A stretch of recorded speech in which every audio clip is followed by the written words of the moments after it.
Guys welcome back to the channel. ಮೊದಲನೇದಾಗಿ ಒಂದು big breaking news ಬಗ್ಗೆ ಮಾತಾಡೋದಾದ್ರೆ WWE ಅಫಿಷಿಯಲ್ ಆಗಿ ಈಗ ESPN ಗೆ ಮೂವ್ ಆನ್ ಆಗ್ತಾ ಇದೆ. ಈಗ ESPN ಅವರು ಡಿಸ್ನಿ ಅಂಡರ್ ಗೆ ಬರ್ತಾ ಇದ್ದಾರೆ ಅಂಡ್ ಅದರಿಂದ ಅವರು ಕೆಲವೊಂದಷ್ಟು ಮೇಜರ್ ಕಂಪನೀಸ್ ಗಳನ್ನ ತನ್ನ ಅಂಡರ್ ಗೆ ತಗೊಳ್ಳೋದಕ್ಕೆ ಟ್ರೈ ಮಾಡ್ತಾ ಇದ್ದಾರೆ. ಯಾವ ರೀತಿ ಜಿಯೋ ಹಾಗೆ ಡಿಸ್ನಿ ಹಾಟ್‌ಸ್ಟಾರ್ ಅವರು ಕಂಬೈನ್ ಆದ್ರು ಅದೇ ರೀತಿ ಈಗ ಡಿಸ್ನಿ ಹಾಗೆ ESPN ನೆಟ್ವರ್ಕ್ ಅವರು ಕೂಡ ಕಂಬೈನ್ ಆಗ್ತಾ ಇದ್ದಾರೆ ಅಂಡ್ ಇದರಿಂದ ಇವರು WWE ಕಂಪನಿ ಜೊತೆನೂ ಕೂಡ ಒಂದು ಡೀಲ್ ನ ಮಾಡ್ಕೊಂಡಿದ್ದಾರೆ. ಈಗ ನೀವು ಕೇಳಬಹುದು, ಏನ್ ಗುರು ಮಾತಾಡ್ತಾ ಇದೀಯಾ, ಈಗ ತಾನೇ ನೆಟ್ಫ್ಲಿಕ್ಸ್ ಅವರ ಜೊತೆ ಡೀಲ್ ಮಾಡ್ಕೊಂಡಿದ್ರು, ಆ ಒಂದು ಡೀಲ್ ಇನ್ನೂ ಕೂಡ 10 ವರ್ಷ ಇದೆ, ಈಗ ಮತ್ತೊಮ್ಮೆ ESPN ನೆಟ್ವರ್ಕ್ ಅವರ ಜೊತೆ ಇವರು ಯಾಕೆ ಡೀಲ್ ಮಾಡ್ಕೊಂಡ್ರು ಅಂತ.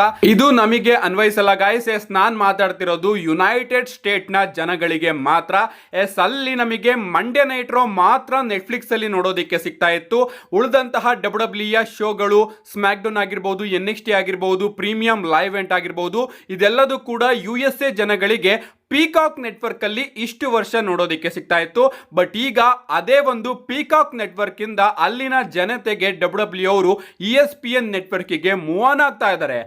ಟೋಟಲ್ ಡೀಲಿನ ಬಗ್ಗೆ ಮಾತಾಡೋದಾದ್ರೆ ಈ ಒಂದು ಡೀಲು 5 ವರ್ಷದ ಡೀಲ್ ಆಗಿರುತ್ತೆ ಅಂಡ್ ಈ 5 ವರ್ಷದಲ್ಲಿ ಟೋಟಲ್ ಆಗಿ $1.6 ಬಿಲಿಯನ್ ಗಳನ್ನ ಡಿಸ್ನಿ ESPN ನೆಟ್ವರ್ಕ್ ಅವರು WWE ಕಂಪನಿಗೆ ಕೊಡ್ತಾ ಇದ್ದಾರೆ.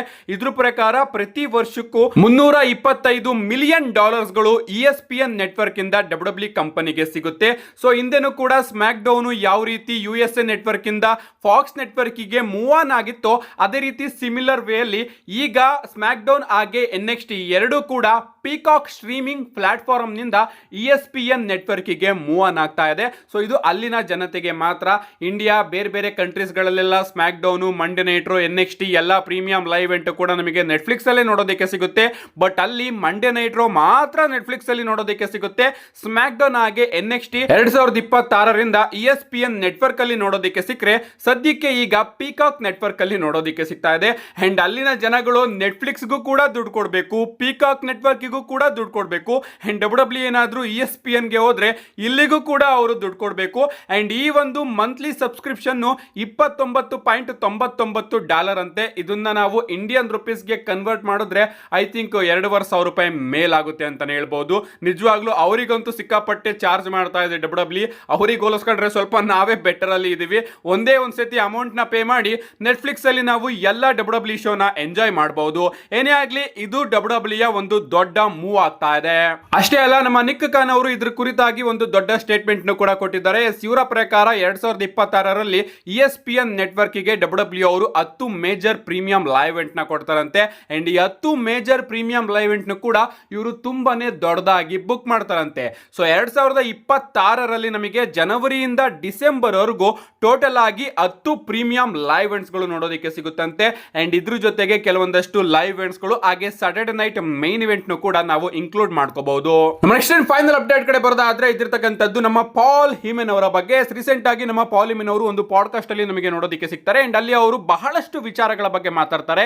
ಅಂಡ್ ಮೇಜರ್ ಆಗಿ ಅವರು ನಮ್ಮ ಬೀಸ್ಟ್ ಬ್ರಾಕ್ ಲೆಸ್ನರ್ ಅವರ ಬಗ್ಗೆ ಒಂದು ಸ್ಟೇಟ್ಮೆಂಟ್ ನ ಕೊಡ್ತಾರೆ. ಅಂಡ್ ನಿಜವಾಗ್ಲೂ ಬ್ರಾಕ್ ಲೆಸ್ನರ್ ಅವರು ರಿಟರ್ನ್ ಆದಾಗಿಂದನೂ ಕೂಡ ಪಾಲ್ ಹಿಮೆನ್ ಅವರು ಬ್ರಾಕ್ ಲೆಸ್ನರ್ ಅವರ ಬಗ್ಗೆ ಏನಾದ್ರೂ ಮಾತಾಡ್ತಾರಾ ಅಂತ ನೋಡೋದಕ್ಕೆ ನಾನಂತೂ ಸಿಕ್ಕಾಪಟ್ಟೆ ಕಾಯ್ತಾ ಇದ್ದೆ. ಅಂಡ್ ಫೈನಲಿ ಆ ಒಂದು ಪಾಡ್ಕಾಸ್ಟ್ ಅಲ್ಲಿ ಅವರ ಬಳಿ ತುಂಬಾನೇ ಇಂಟ್ರೆಸ್ಟಿಂಗ್ ಪ್ರಶ್ನೆಗಳನ್ನ ಕೇಳಲಾಗುತ್ತೆ ಅಂಡ್ ಅದಕ್ಕೆಲ್ಲ ನಮ್ಮ ಪಾಲ್ ಹಿಮೆನ್ ಅವರು ತುಂಬಾನೇ ಪರ್ಫೆಕ್ಟ್ ಆಗಿ ಆನ್ಸರ್ ನ ಕೊಡ್ತಾರೆ.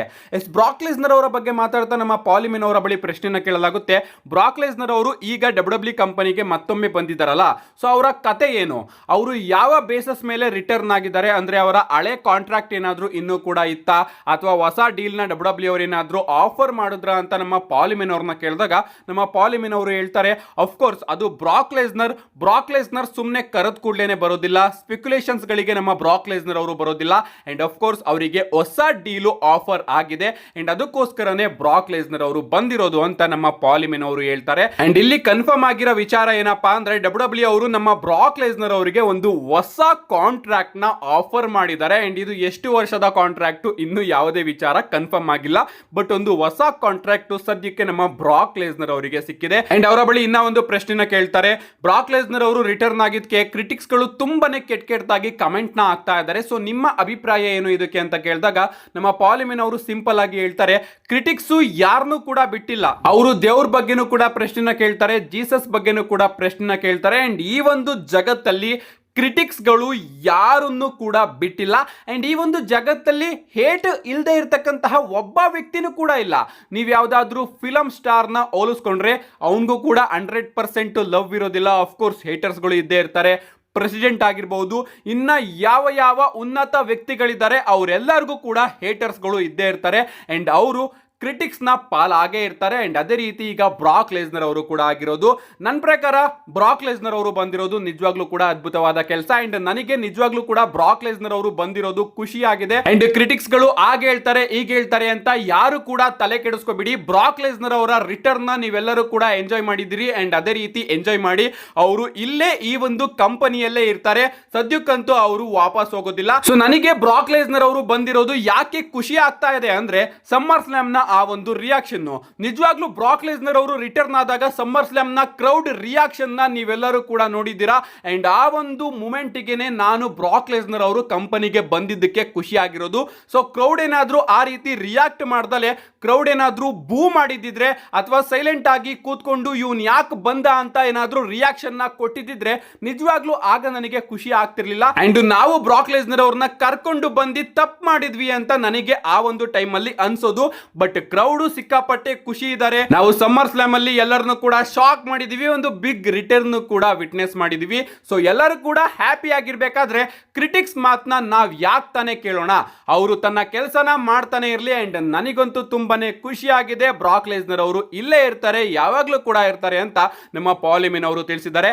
ಅಷ್ಟೇ ಅಲ್ಲ ಗಾಯ್ಸ್, ಅವರು ಹೇಳ್ತಾರೆ ಬ್ರಾಕ್ ಲೆಸ್ನರ್ ಅವರ ಈ ಒಂದು ರಿಟರ್ನ್ ಸಡನ್ ಡಿಸಿಷನ್ ಅಂದ್ರೆ ಕೆಲವು 4 ವಾರಗಳ ಹಿಂದೆನೆ ಮಾತ್ರ ಎಲ್ಲ ಮಾತುಕತೆಗಳು ಆಗಿ ಸಮ್ಮರ್ ಸ್ಲಾಮ್ ಅಲ್ಲಿ ಬ್ರಾಕ್ ಲೆಸ್ನರ್ ಅವರು ಬಂದಿದ್ದು ಅಂತ ನಮ್ಮ ಪಾಲಿಮಿನ್ ಅವರು ತನ್ನ ರಿಯಾಕ್ಷನ್ ನ ಕೊಟ್ಟಿದ್ದಾರೆ. ಸೊ ಅವರು ಡೈರೆಕ್ಟ್ ಆಗಿ ಹೇಳಿದ್ದಾರೆ ಯಾರ್ಯಾರು ಬ್ರಾಕ್ ಲೆಸ್ನರ್ ಅವ್ರನ್ನ ಹೇಟ್ ಮಾಡ್ತಾ ಇದಾರೋ ಅವರು ಹೇಟ್ ಮಾಡ್ಕೊಂಡೇ ಕೂತ್ಕೊಳ್ಳಿ. ನಿಜವಾಗ್ಲೂ ಪ್ರೀತಿ ಮಾಡುವವರು ಪ್ರೀತಿ ಮಾಡ್ತಾನೆ ಇರ್ತಾರೆ. ಈ ಒಂದು ಜಗತ್ತಲ್ಲಿ ಯಾರಿಗೂ ಕೂಡ 100% ಪ್ರೀತಿ ಸಿಗೋದಿಲ್ಲ. ಅದೇ ರೀತಿ ಕೇಸು ಬ್ರಾಕ್ ಲೆಸ್ನರ್ ಅವರ ವಿಚಾರದಲ್ಲೂ ಕೂಡ ಆಗ್ತಾ ಇದೆ ಅಂತ ನಮ್ಮ ಪಾಲಿಮಿನ್ ಅವರು ತಿಳಿಸಿದ್ದಾರೆ. ನಿಮ್ಗೆ ಅನ್ಸುತ್ತೆ ಗಾಯ್ಸ್ ಇದ್ರ ಬಗ್ಗೆ ನಿಮ್ಮ ಅನಿಸಿಕೆನ ಕಮೆಂಟ್ ಮಾಡಿ ಅಂತ ಹೇಳ್ತಾ see you guys in my next video.